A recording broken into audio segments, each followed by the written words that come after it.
Justine o los infortunios de la virtud, del Marqués de Sade. Séptima parte.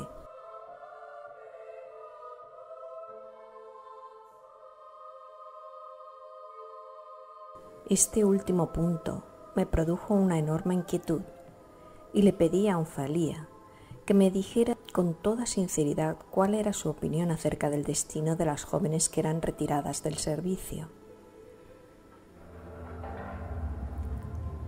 «¿Qué quieres que te diga?», me contestó.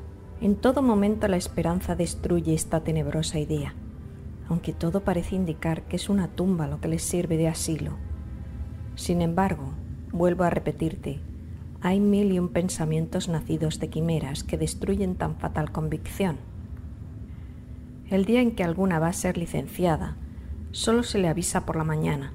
El regente del día viene y dice algo así: Onfalía, preparad vuestras cosas. El convento os reforma. Vendré a recogeros al caer la noche. Una vez que aquel se ha marchado, la reformada abraza a sus compañeras, les promete 1 y 1000 veces que va a ayudarlas, que hará oír sus quejas y denunciará lo que aquí ocurre. Llega la hora señalada y el monje regresa.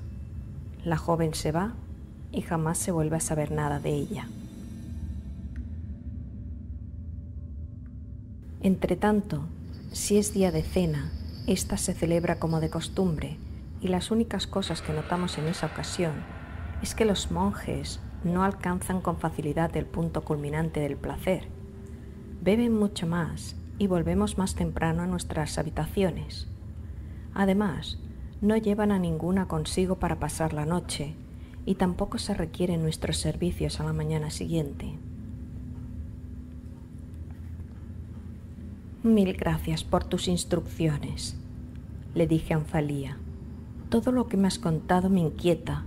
Pensemos un instante. Quizás esas niñas que prometieron ayudarte eran demasiado débiles como para mantener su palabra». «¿Niñas, dices?», interrumpió Onfalía. «Hace 4 años, una mujer de 39 años y otras 2 de 46 y 50 respectivamente juraron que harían llegar sus noticias. Pero jamás lo han hecho». «No importa», repliqué. «¿Quieres que hagamos un pacto entre nosotras?» «En primer lugar, te juro por lo más sagrado de este mundo que destruiré estas infamias aunque me cueste la vida. ¿Me prometes lo mismo por tu parte?» «Por supuesto», dijo Onfalía, «pero convéncete de la inutilidad de esas promesas. Jóvenes mayores que tú, y con un carácter tal vez más fuerte, pertenecientes a las familias más acomodadas de esta zona, y por tanto con mayores recursos que tú, que prometieron dar su vida por salvarnos, han faltado a sus promesas. Permíteme entonces que, guiada por mi triste experiencia, considere vana la nuestra y no cuente demasiado con ella». De inmediato pasamos a chismorrear sobre los monjes y nuestras compañeras. «En toda Europa», me dijo Onfalía, «no hay hombres más peligrosos que Rafael y Antonino. La falsedad, la perfidia, las maldades, la lujuria, la glotonería, la crueldad y la irreligiosidad son sus cualidades naturales. Jamás se les ve tan alegres y contentos como cuando se entregan a todos sus vicios. Clemente, que parece el más brusco y por tanto el peor de todos, solo es de temer cuando está ebrio, y es entonces cuando debemos cuidar de no irritarle si no queremos correr un gran riesgo. Con Jerónimo, que por naturaleza es un hombre brutal, las bofetadas y las magulladuras están aseguradas, pero cuando sus deseos están apagados es tan inofensivo como un cordero. Esta es la gran diferencia que existe entre él y los 2 primeros, que solo se excitan con las atrocidades y las felonías. En lo que se refiere a las mujeres, poco se puede decir. Florita es una niña de poco carácter y hacen con ella lo que quieren.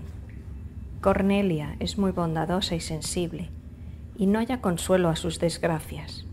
Su carácter es sombrío por naturaleza y se comunica poco con nosotras. Una vez recibidas todas aquellas instrucciones, pregunté a Onfalía si estaba segura de que en la torre estaban encerradas otras desventuradas como nosotras. «Estoy casi segura de que existen», dijo Onfalía, «pero sin duda solo podríamos constatarlo por alguna indiscreción de los monjes o también a través del fraile mudo que nos cuida. Sin embargo, esas averiguaciones pueden ser sumamente peligrosas. Por lo demás, ¿de qué nos serviría saber si estamos solas o no? ¿De qué manera podría ayudarnos? Ahora bien, si me preguntas qué pruebas tengo para estar tan segura, te diré que algunas palabras dichas por azar son pruebas más que suficientes. Además, una mañana, tras pasar la noche con Rafael, justamente cuando atravesaba el umbral de su celda, vi que el hermano mudo entraba en la de Antonino con una bella joven de unos 17 años, la que por cierto no dormía en la misma habitación que la nuestra. Al advertir que les había visto, el fraile se apresuró a introducirla en la celda de Antonino, pero no alcancé a verla. No me reprocharon nada y todo quedó ahí, aunque podría haber sacado algún provecho si eso hubiese llegado a saberse. Por tanto, es cierto que aquí hay otras mujeres, y puesto que no cenamos con los monjes sino cada segundo día, son ellas las que en igual número cumplen en el interín las mismas funciones nuestras. Apenas había concluido Onfalía sus instrucciones cuando regresó Florita tras haber pasado la noche con Rafael, y como nos estaba absolutamente prohibido el hacer cualquier comentario respecto a lo ocurrido en tal ocasión, al vernos levantadas, se limitó a darnos los buenos días y se echó extenuada sobre su cama. Cuando era ya la hora de levantarse, la dulce Cornelia se acercó a mí, me miró llorando y me dijo: «Oh, mi querida señorita, qué desgraciadas somos». Nos trajeron el desayuno y mis compañeras me obligaron a comer un poco, aceptándoles algo para complacerlas. Luego el día transcurrió tranquilamente. A las 5, tal como me había dicho Onfalía, el regente de día entró. Era Antonino quien, riéndose, me preguntó qué tal me encontraba después de la aventura, y como por toda respuesta yo bajase los ojos llenos de lágrimas. «Ya se acostumbrará», dijo entre carcajadas. «No hay en toda Francia una casa en la que se formen a las niñas como en esta». Hizo su visita y apuntó la lista de faltas que le entregó la decana, una mujer bastante condescendiente que a menudo aseguraba que todo estaba en orden, prefiriendo ella misma la quien recibiese el castigo antes de ver sufrir a sus compañeras. Antes de marcharse, Antonino se acercó a mí. Comencé a temblar, temiendo convertirme una vez más en la víctima de ese monstruo, aunque si aquello podía suceder en cualquier momento, ¿qué más daba que fuese hoy o mañana?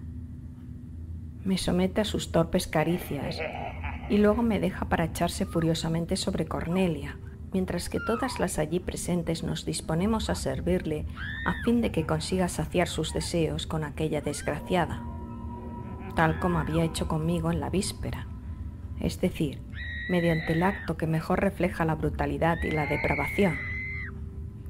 A menudo recurrían a esa forma de desahogo, y era habitual que cuando un monje gozaba de una de las hermanas, las otras se colocasen alrededor suyo a fin de excitar sus sentidos, acariciándole por todas partes, de modo tal que la voluptuosidad se apoderaba de ellos de 1000 maneras. Os ofrezco estos cínicos detalles con el deseo de no volver sobre ellos, ya que no es mi intención cansaros con la descripción de esas indecentes escenas. Basta con describir una para conocer todas, y a pesar de mi larga estancia en aquella casa, intentaré hablar solo de los sucesos más importantes, a fin de no horrorizaros con más detalles. Cuando no nos correspondía cenar con los frailes, nos quedábamos tranquilas en la habitación. Mis compañeras me consolaron todo lo que pudieron, pero nada lograba calmar mi dolor. Todo era en vano, pues al hablarme de mis propios males, estos me parecían más punzantes. Una hora más tarde, El prior vino a verme. Le preguntó a Onfalía si yo estaba más resignada y, sin escuchar la respuesta, abrió uno de los cofres de nuestro gabinete y extrajo algunas vestimentas femeninas. «¿Cómo no habéis traído nada?», dijo. «Es preciso que nos ocupemos de vuestra vestimenta». Y al decir esto, echó sobre la cama varias batas, junto con una media docena de camisas, algunos gorros, medias, zapatos y faldones, ordenándome que me lo probara todo. Mientras me ocupaba de estas faenas, no dejó de someterme a sus obscenas caricias cada vez que la ocasión se lo permitía. Había 3 batas de tafetán y una de tela de la India que podría irme bien. Él me autorizó a guardarlas y retiró el resto, recordándome que todo aquello pertenecía a la casa y que debía devolverlo si es que me marchaba de allí sin haberlo usado antes. Y como a lo largo de todos esos prolegómenos tuvo motivos para excitarse, el monje me ordenó que me colocase en la postura que más le satisfacía a él. Pensé en pedirle clemencia, pero al ver el furor y la cólera en sus ojos, creí que lo mejor era obedecer poniéndome a merced suya. El libertino, rodeado por las otras 3 mujeres, satisfizo sus pasiones del modo habitual, ultrajando las buenas costumbres, a la religión y a la naturaleza. Nadie perseveraba tanto en sus desórdenes como aquel italiano depravado. Jamás abandonó esas abominables prácticas. Yo le había gustado y había encendido su pasión, llenándome de halagos durante la cena, de modo que me llevó a pasar la noche con él. Mis compañeras se retiraron y yo me fui a su apartamento. Prefiero no hablaros del asco y de mis dolores, señora. Seguramente los juzguéis extremos, y esta descripción monótona quedaría opacada en la comparación con las otras que restan por hacer. Rafael tenía una celda amueblada con ostentación y buen gusto. Una vez que estuvimos allí, el monje se desnudó y me ordenó que hiciera otro tanto.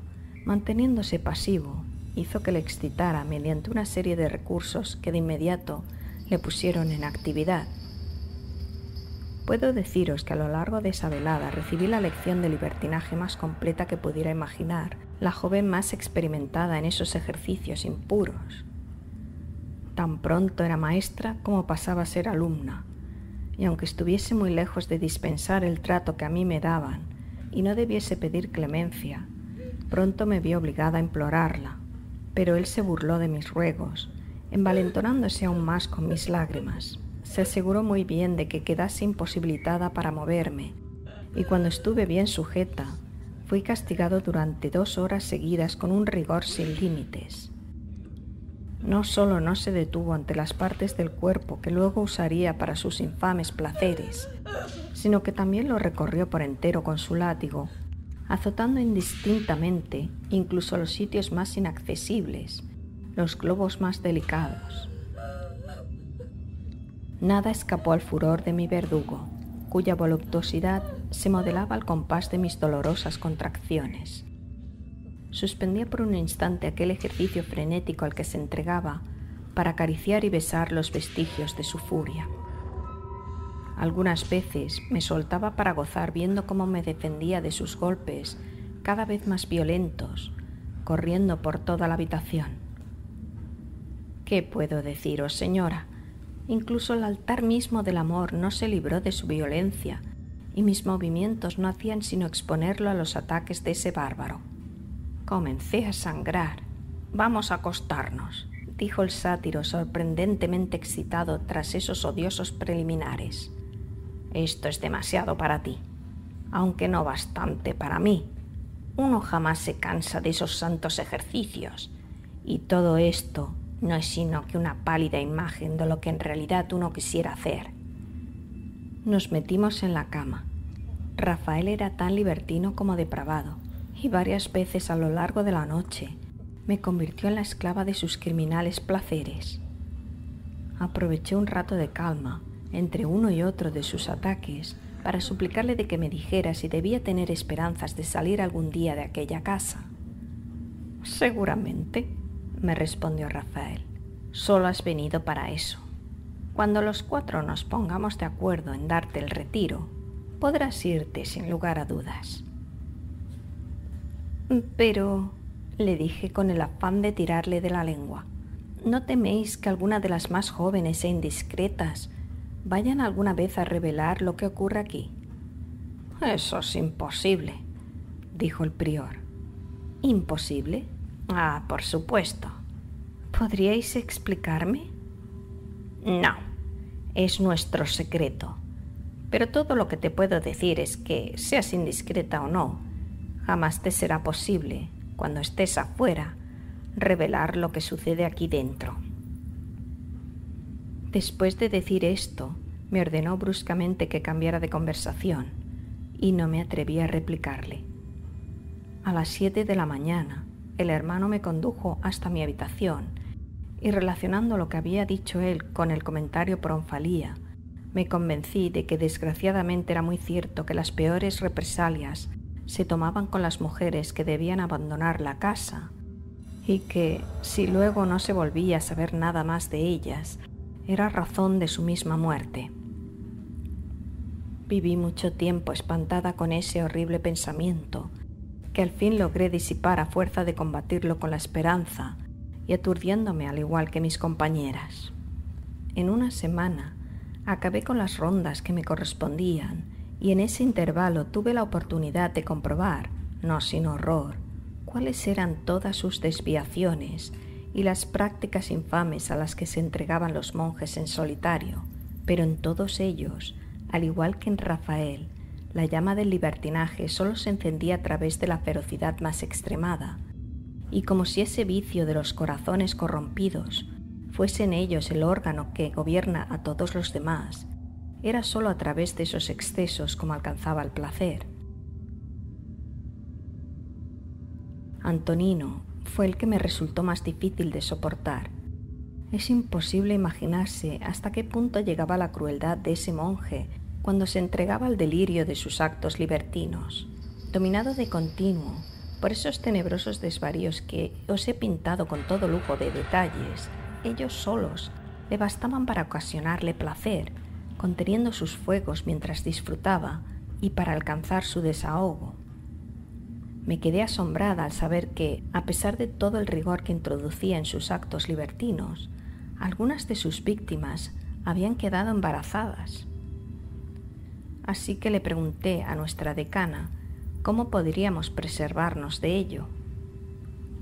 Destruyendo de inmediato el fruto de sus ardores, me dijo Onfalía. En cuanto él advierte que eso le ha ocurrido a alguna de nosotras, nos hace tomar 6 vasos grandes de cierta tisana que al cabo de 4 días no deja ningún rastro de su intemperancia. Acaba de sucederle a Cornelia y a mí me ha pasado 3 veces, pero no provoca ningún trastorno a nuestra salud. Por lo demás, Antonino es el único, como ves, continuó diciendo mi compañera, con el cual se puede correr ese peligro, ya que los anormales deseos de los otros no dan lugar a ningún temor. Hacia el 16º día de mi estancia en aquella casa, Onfalía me preguntó si, de todos los monjes, era Jerónimo de quien menos quejas tenía. «Ay», respondí, «en medio de la multitud de horrores e impurezas que me asquean y me rebelan, me resulta difícil decir cuál de ellos me cansa menos. Estoy harta de todos y quisiera salir de aquí sin importarme la suerte que pueda aguardarme». «Es posible que pronto puedas llevarlo a cabo», dijo Onfalía. «Has llegado aquí por azar. No se contaba contigo para nada.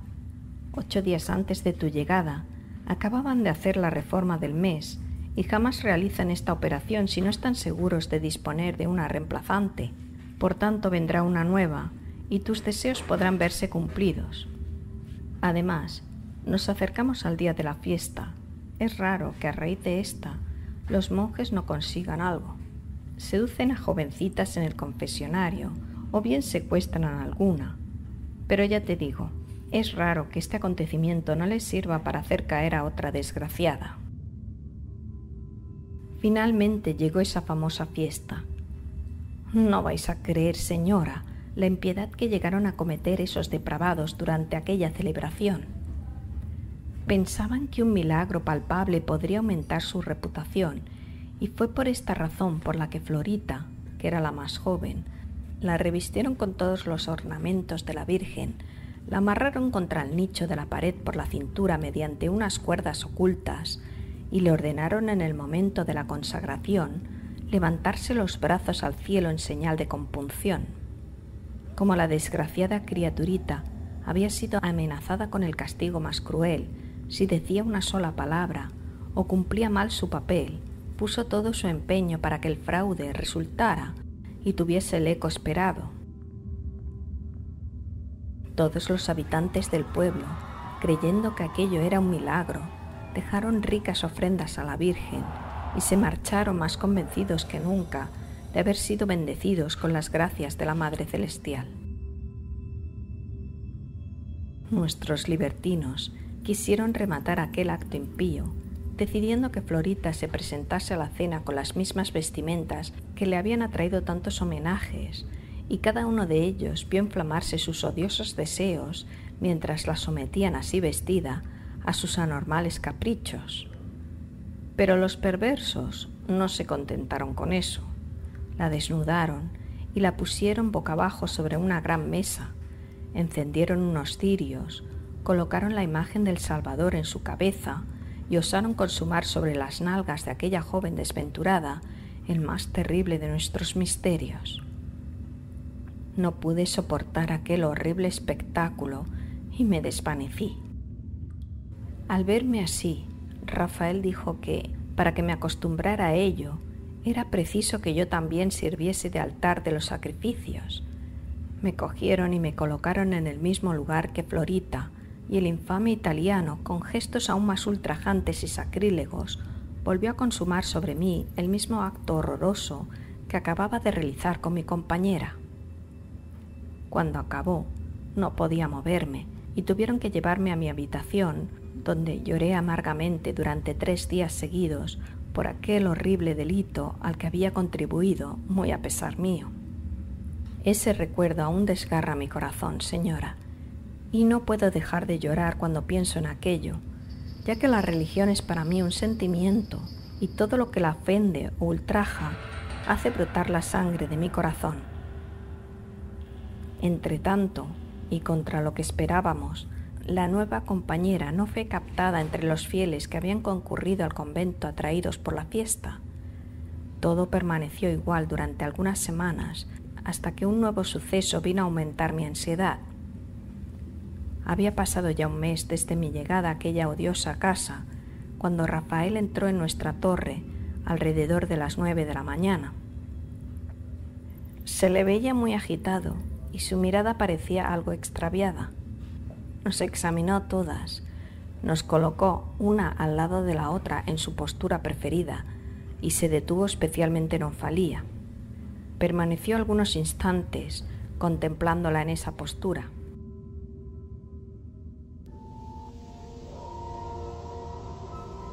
Excitándose en silencio, y luego se entregó a una de sus fantasías predilectas, pero no llegó a consumarla. La hizo levantar de inmediato y clavó en ella una mirada tan severa y feroz que sus ojos parecían a punto de estallar. «Ya nos habéis servido bastante», le dijo. «La sociedad ya nos necesita. Os vengo a anunciar vuestro despido. Preparaos, vendré a buscaros al anochecer».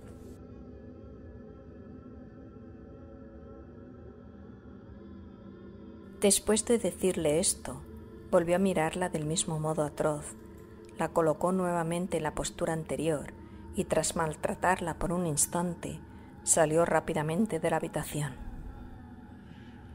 Después que el monje se marchó, Onfalía se arrojó a mis brazos. «Ay», me dijo, «ha llegado el momento que tanto ansiaba y temía a la vez. ¿Qué será de mí, Dios mío?» Hice todo lo que pude para calmarla, pero no tuve éxito. Ella me juró efusivamente que haría todo lo que estuviera a su alcance para liberarnos y denunciar aquellos maltratos. La manera en que me lo prometió no me dejó lugar a dudas de que lo intentaría, aunque ciertamente Lo veía completamente imposible. La jornada transcurrió como era habitual y hacia las 6 de la tarde Rafael entró. «Vamos», dijo de modo brusco Anfalía. «¿Estáis lista?» «Sí, padre». «Vamos, vamos pronto». «Permitidme que abrace a mis compañeras». Bueno, ya está bien», dijo el monje tirándola del brazo. «Os esperan. Seguidme». En ese instante, Anfalía le preguntó si debía recoger sus cosas. Nada, dijo Rafael. ¿Acaso todo eso no pertenece a la casa? No necesitaréis nada de eso. Pero inmediatamente se corrigió, como quien ha hablado demasiado. Esos vestidos ya no sirven. Os podréis hacer otros de acuerdo a vuestra talla y que os irán mejor. Pregunté al monje si podría acompañar a Anfalía, aunque fuese hacia la puerta de la casa, pero me respondió con una mirada tan feroz que retrocedí espantada, sin osar a repetir mi pregunta. Al salir, nuestra desventurada compañera volvió hacia mí su mirada llena de lágrimas y de inquietud. Después se fueron. Las 3 que quedábamos nos abandonamos a la tristeza de su partida.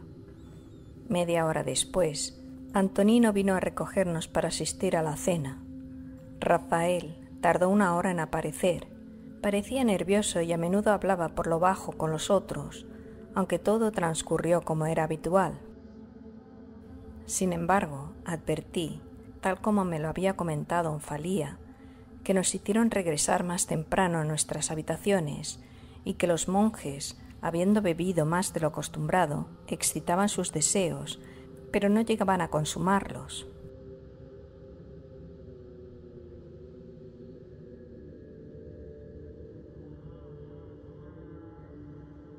¿Qué podía deducir de todos esos datos?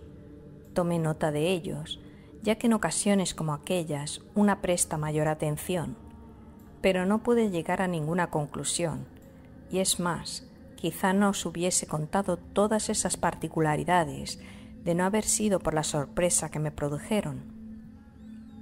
Durante 2 días esperamos noticias de Anfalía, ya que estábamos convencidas de que ella no nos faltaría sus juramentos, aunque no tardamos en persuadirnos de que los crueles métodos que se habían practicado con ella le impedirían ayudarnos. Al ver que nadie había venido al cabo de 8 días, fue mucho mayor nuestra inquietud.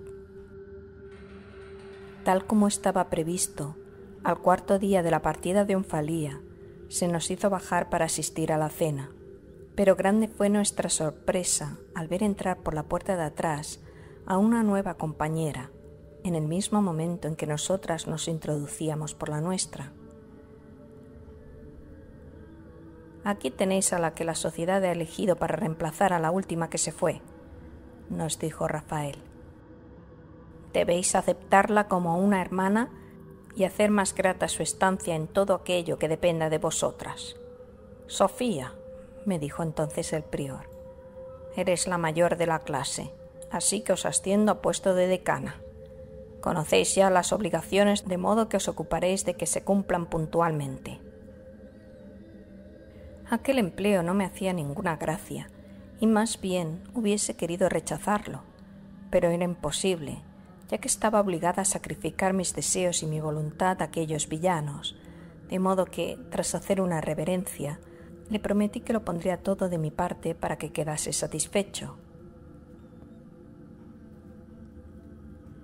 A continuación, le arrancó nuestra nueva compañera la esclavina y los velos que le cubrían el busto y la cabeza, apareciendo ante nosotros una joven de unos 15 años, con el rostro más bello y delicado que jamás pudo verse. Sus ojos, aunque llorosos, tenían una languidez que los volvía interesantes. Los alzó con gracia, fijándolos en cada una de nosotras, y os puedo decir que en mi vida había visto una mirada tan tierna. Tenía unos cabellos muy largos y de color rubio ceniza que caían sobre los hombros formando unos preciosos bucles. Sus labios eran rojos y húmedos, la cabeza erguida, y todo era tan encantador en aquella niña que era imposible contemplarla sin sentirse atraída hacia ella. Ella misma nos dijo que se llamaba Octavia y que era hija de un rico comerciante de Lyon. Había concluido sus estudios en París y regresaba a casa de sus padres acompañada por su aya, cuando fue atacada en la noche entre Auxerre y Vermenton, tras lo cual la habían traído contra su voluntad a esta casa, sin haber vuelto a saber nada más del coche en que viajaba y de la mujer que la acompañaba. Había estado encerrada durante 1 hora en una habitación baja, a la que llegó después de atravesar largos túneles, y allí estaba entregada al desconsuelo cuando fueron a recogerla para reunirse con nosotras, sin que ninguno de los monjes le hubiese dirigido la palabra. Nuestros 4 perversos, al quedarse extasiados en la contemplación de sus encantos, no pudieron hacer otra cosa que admirarlos durante unos instantes. El imperio de la belleza impone respeto y hasta el más corrupto de los libertinos se rinde, muy a su pesar, una especie de culto que luego profanará no sin remordimientos. Pero unos monstruos tales como aquellos a los que debíamos servir no permitirían que esos frenos los retuvieran durante mucho tiempo. «Vamos, señorita», dijo el prior, «os ruego que nos dejéis comprobar si el resto de vuestros encantos se corresponde con aquellos que la naturaleza ha prodigado en vuestro rostro». Y como la bella niña mostrase gran turbación, ruborizándose sin comprender lo que querían decirle, el brutal Antonino la cogió del brazo y, acompañando este gesto con espantosos juramentos, le dijo: «¿No habéis entendido, pequeña pécora, que lo que queremos decir es que os desnudéis ahora mismo?»